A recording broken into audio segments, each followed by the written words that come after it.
God, who is spirit, known as Ruach in Hebrew, meaning breath, wind, or air, is invincible, untouchable, ungraspable, uncontainable, and formless, not confined to shape or structure, which makes him infinite, inexpressible, and ineffable. You cannot see breath, air, or wind, yet it moves everything.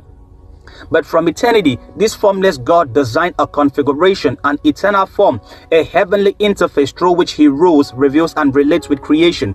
This form is not created, but divinely prepared and arranged as his own visible dwelling. This is what scripture calls the form of God, a structural arrangement fit to manifest God's presence in creation.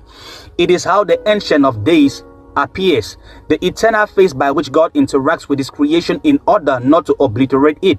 This form of God is God's dimension within creation, from where he stepped in and began creation. Yet God in himself is limitlessly immeasurable in immensity. He is the uncaused cause, the originless origin. To approach the uncreated one without a divinely architected configuration is to invite the collapse of creation itself, since it has no frame to host him undiluted. God is not just powerful, he is the uncontainable power, unapproachable light. His intensity is immeasurable. His vibration will vaporize creation. His presence, unfiltered, will not just overwhelm, it will annihilate. A frequency of existence so infinitely, exorbitantly, and enormously beyond creation that direct exposure will obliterate everything. Therefore, he manifested in the form that is fully God in essence.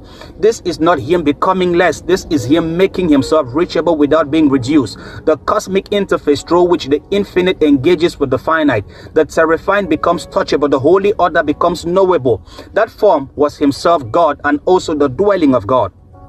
When man, or Adam, was created in the image and likeness of God, he was designed to dwell in God's presence, to behold God's face, and to interact freely with the glory that fills all in all. Man could stand before the form of God, that eternal configuration through which the infinite spirit engages creation, without fear, without distance, without veils. But sin broke that access. The face of God, which is anti-sin, became inaccessible. Holiness cannot be negotiated. Man fell out of dimension. He became incompatible with the frequency of divine presence. Communication and communion was severed. The interface was lost. So what did God do?